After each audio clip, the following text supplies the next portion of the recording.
नमस्कार दोस्तों, SK teaching Ballabh में आपका पुरजोर स्वागत है। देखिए, आज पूरी दुनिया में लड़ाइयां चल रही हैं। एक तरफ हमास, गाजा, फिलिस्तीन वाला मामला जो है इजराइल से चल ही रहा था। उसके बाद जो है ईरान वाला मामला आ गया और उससे पहले रशिया द्वारा यूक्रेन को बर्बाद करना, यूक्रेन पर आक्रमण करना, और ये सब फसाद जो है पूरी दुनिया में चल रहा है। और इसके पीछे क्या कारण है, असल वजह मैं आपको बताने जा रहा हूं। थोड़ा ध्यान से सुनिएगा और वीडियो में अंत तक बने रहिएगा। देखिए, बात हो रही है अमेरिका की। अमेरिका की दादागिरी हर जगह चलती है, वो दादागिरी करता है। अमेरिका की दादागिरी अगर किसी पे डिपेंड है तो मैं आपको बता देना चाहता हूं, वो है डॉलर। क्योंकि दुनिया में 96% अमेरिकी डॉलर में व्यापार होता है। 96%, यानी जो ट्रेड होता है, व्यापार होता है पूरी दुनिया में, ये किस में होता है? डॉलर में होता है।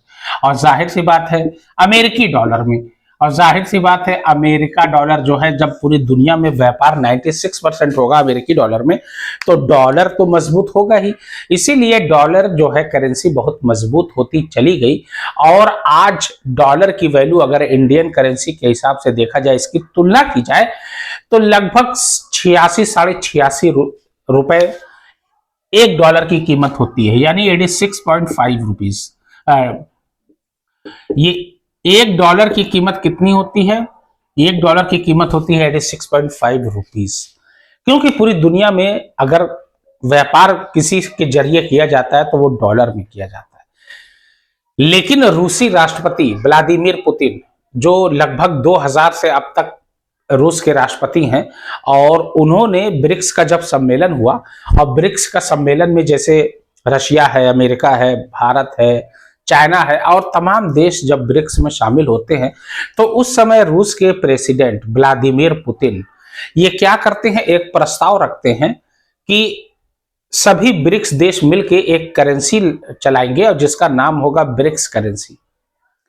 और ये इसका लेन देन, ट्रेड, व्यापार सब कुछ ब्रिक्स करेंसी में होगा। तो इसमें सारे देश लगभग तैयार हो गए, लेकिन अमेरिका तैयार नहीं हुआ। सीधी सी बात है, ब्रिक्स करेंसी आने का मतलब है सीधे सीधे अमेरिकी डॉलर पर चैलेंज, अमेरिका पर चैलेंज। तो अमेरिका इस पे राजी होगा नहीं। तो अमेरिका ने क्या कहा? अमेरिका ने कहा कि अगर कोई देश ब्रिक्स करेंसी लाता है और इसको लागू करता है और इस पे अमल करता है, तो मैं सीधे सीधे 150% उस पे टैरिफ लगा दूंगा, यानी कि उसका व्यापार पूरी तरीके से ठप कर दूंगा। इतना ज्यादा उस पे टैक्स वगैरह ये सब लग जाएगा, प्रतिबंध लग जाएगा कि उसका व्यापार का आवागमन रुक जाएगा, एक्सपोर्ट इंपोर्ट का काम लगभग ठप सा पड़ जाएगा। तो ब्रिक्स करेंसी का जो प्रस्ताव रशिया ने रखा था, वो फिलहाल जो है चला गया ठंडे बस्ते में। लेकिन हाँ, रशिया का सपोर्ट अगर कोई करता है तो वो चाइना है। और रशिया और चाइना वीटो पावर कहलाते हैं। 5 देश दुनिया में वीटो पावर कहलाते हैं: अमेरिका, रशिया, चीन, फ्रांस और Germany. Sorry, America, Russia, France, China और ब्रिटेन, ये जर्मनी नहीं। ये 5 देश वीटो पावर कहलाते हैं। और अमेरिका जानता है कि अगर कोई करेंसी का अगर डोमिनेंट होना शुरू हुआ तो जाहिर सी बात है डॉलर कम होगा, और डॉलर अगर कम हो गया तो अमेरिका जीते जी मर गया, अमेरिका मर जाएगा। इसीलिए जो है अमेरिकी राष्ट्रपति डोनाल्ड ट्रंप ने यह कहा है कि उस पर सीधे सीधे जो है दंडात्मक कार्रवाई होगी और उस पर कठोर प्रतिबंध लागू कर दिए जाएंगे, जिससे उसका ट्रेड व्यापार पूरी तरीके से ठप हो जाएगा, बर्बाद हो जाएगा। ये डोमिनेंट की लड़ाई है, ये दादागिरी की लड़ाई है, ये दुनिया पर वर्चस्व होने की लड़ाई है। ये अपने देश को सर्वोपरि सुपर पावर बनाने की लड़ाई है। जब तक अमेरिका डॉलर बना रहेगा पूरे देश में, ट्रेड व्यापार अमेरिकी डॉलर में होता रहेगा, लगभग 96% हो रहा है, तब तक अमेरिका सुपर पावर रहेगा। जिस दिन, सुन लो, जिस दिन अमेरिकी डॉलर में व्यापार होना बंद हो जाएगा, उस दिन अमेरिका सुपर पावर की कुर्सी खो चुका होगा और सीधे सीधे ये कुर्सी चली जाएगी या तो चाइना के पास या रशिया के पास। फिलहाल तो ऐसा दिखाई दे रहा है कि चाइना के पास ही जाएगी, क्योंकि चाइना जो है वर्ल्ड इकोनॉमिक में, अगर इकोनॉमिकल वे में देखा जाए तो दुनिया में टॉप रिचेस्ट कंट्री में उसका नाम आता है, और सुपर पावर में देखा जाए तो दूसरे नंबर पर चाइना आता है। और चाइना में नए नए टेक्नोलॉजी विकसित हो रही है। चाइना का जो व्यापार है पूरी दुनिया में फैल चुका है, इसलिए चाइना ही अगले सुपर पावर के रूप में लोगों द्वारा देखा जा रहा है। अब यहां बात हो रही है अमेरिका की। अमेरिका देखिए फ्यूचर के बारे में बहुत दूर तक सोचता है। देखिए पहला विश्व युद्ध हुआ 1914 से लेकर 1918 के बीच, और इसमें जो है तमाम देश शामिल हुए, चूंकि भारत भी शामिल हुआ। उस समय भारत जो है ब्रिटिश हुकूमत का वो था, गुलाम था, लेकिन फिर भी भारत उसमें भाग लेता है, और उसमें जो है जर्मनी की हार होती है, और हंगरी और उसकी ऑस्ट्रिया की हार होती है, और ये सर्बिया वगैरह और रूस वगैरह, अमेरिका वगैरह, ये लोग जीत जाते हैं, ब्रिटेन वगैरह, फ्रांस वगैरह। और उसके बाद अब सुनिए, यहीं से डोमिनेंट होने की कहानी सुनिए। उसके बाद दुनिया जो है अपने डोमिनेंट करने के लिए एक दूसरे पर शिकंजा कसना शुरू करती है। चूंकि रशिया भी उस समय उसका नाम था USSR, United Soviet socialist Republic. ये पूरा, इसमें यूक्रेन भी आता था, लिथुआनिया भी, लटाविया भी, ये तमाम देश पूरे जो है, तजाकिस्तान, किर्गिस्तान, तुर्कमेनिस्तान, ये सब आते थे। अब पूरा जो है ये यूएसएसआर कहलाता था, बड़ा ताकतवर हो चुका था। 1914 में लगभग 3.5 से 4 करोड़ लोग मारे गए, सैनिक मारे गए।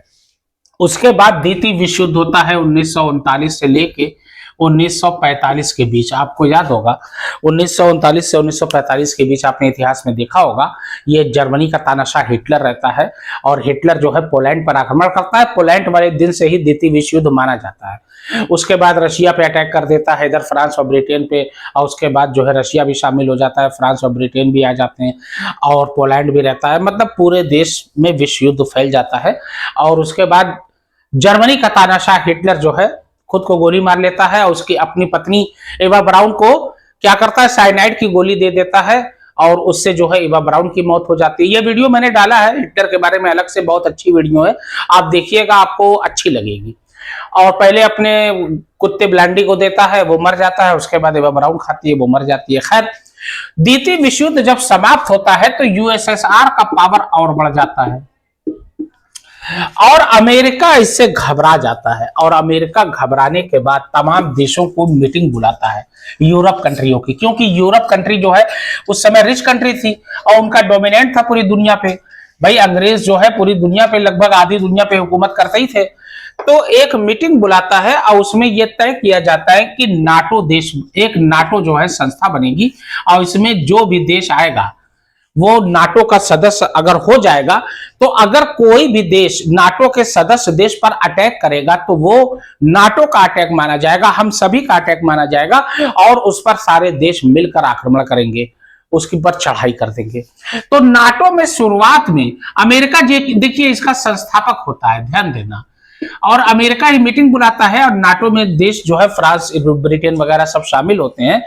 शुरू में इसमें 12 देश शामिल होते हैं। देखिए लड़ाई कैसे छिड़ रही है, ये डोमिनेंट की लड़ाई है, वर्चस्व की लड़ाई है। 12 देश शुरू में शामिल होते हैं। नाटो का मतलब है North Atlantic Treaty Organisation, North Atlantic Treaty Organisation, Atlantic Treaty Organisation, ये नाटो का पूरा फुल फॉर्म है।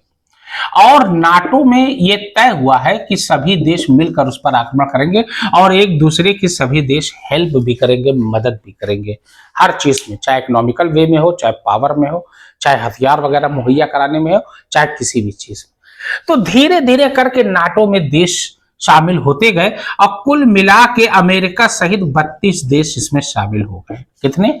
32 देश।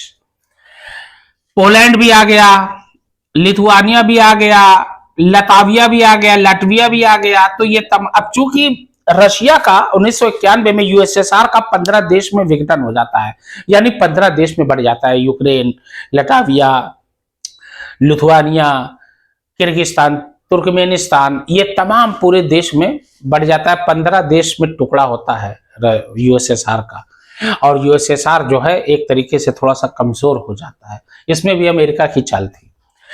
तो ये सब देश शामिल होते हैं, लेकिन यूक्रेन इसमें शामिल नहीं होता है, क्योंकि देखिए यूक्रेन में व्लादिमीर पुतिन यानी रशिया से सपोर्टेड जो है गवर्नमेंट यहां चलती थी यूक्रेन में, और यूक्रेन में जो सरकार थी वो रूस के राष्ट्रपति द्वारा संचालित थी, यानी रूस का राष्ट्रपति के इशारे पर यूक्रेन में काम होता था।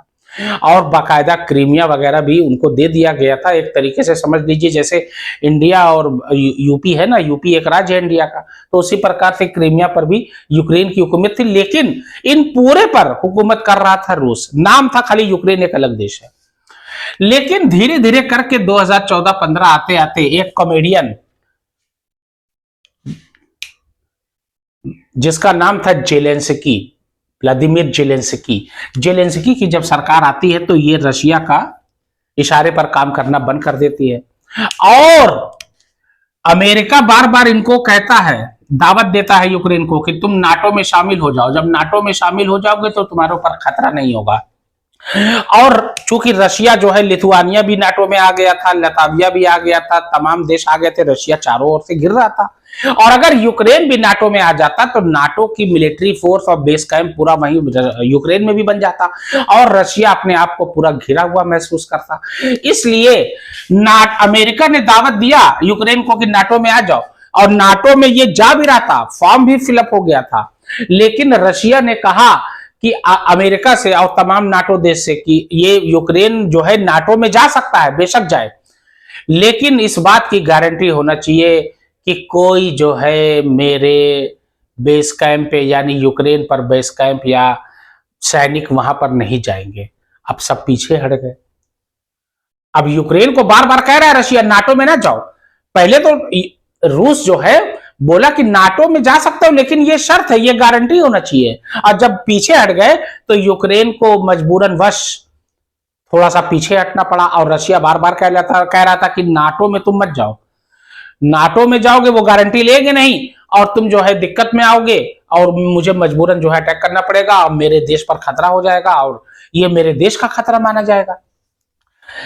अंततः जब यूक्रेन जो है नाटो का सदस्य बनने के लिए तैयार हो गया, और रशिया को पता चला, और ये लोग गारंटी भी नहीं दे रहे हैं, अमेरिका वगैरह लोग, ब्रिटेन फ्रांस, तब व्लादिमीर पुतिन ने उस पर अटैक किया और यूक्रेन पूरे तरीके से बर्बाद, और अमेरिका पीछे हट गया। यही होता है शीत युद्ध जो होता है, कहलाता है ना, ऐसा ही होता है कोल्ड वॉर, बस पीछे उकसा के पीछे हट जाना। अफगानिस्तान में वही हुआ, उसके बाद सीरिया में यही उसके हर जगह। अफगानिस्तान में तो अमेरिका वैसे ही कमजोर हो गया था, कई साल के बाद पीछे हटा, सीरिया में पीछे हटा, इराक में गया, इराक को नस्त नाबूद किया, फिर पीछे हट गया। तो कहने का मतलब है एक दूसरे को उकसाना और उकसा कर राज करना, ये अमेरिका की शुरू से आदत रही है। अब देख लीजिए सारे देश तबाही की कगार पर आ रहे हैं, और अमेरिका कभी भी देखिए कोई भी वर्ल्ड वार हुआ, कोई भी वार हुआ, खुले तौर से वो सामने नहीं आया है, चाहे फर्स्ट वर्ल्ड वार हो चाहे सेकंड वर्ल्ड वार हो। वो तो जापान ने जब उसका पर्ल हार्बर पर अटैक करके छीन लिया था, तब उसने मजबूरन वश 2 परमाणु बम गिराए थे, हिरोशिमा और नागासाकी पर, 6 अगस्त 1945 और 9 अगस्त 1945 नागासाकी पे। तो अमेरिका खुले तौर से नहीं आता है, बस वो उकसाकर अपना हथियार बेचना और लोगों से तेल वसूलना, अपने तेल की कीमत बढ़ाना, बस यही सब करता रहता है। और ये दो देश एक दूसरे में लड़ झगड़ के मर जाते हैं, मरो कटो छोड़ देता है जब। तो ब्रिक्स कहने का मतलब यह है कि अमेरिकी डॉलर, अगर अमेरिका को खत्म होना है, खत्म करना है, तो अमेरिकी डॉलर को पूरी दुनिया से हटा दो, खुद ब खुद वो खत्म हो जाएगा। मेरी वीडियो कैसी लगी प्लीज लाइक करिए, फॉलो करिए, सब्सक्राइब करिए।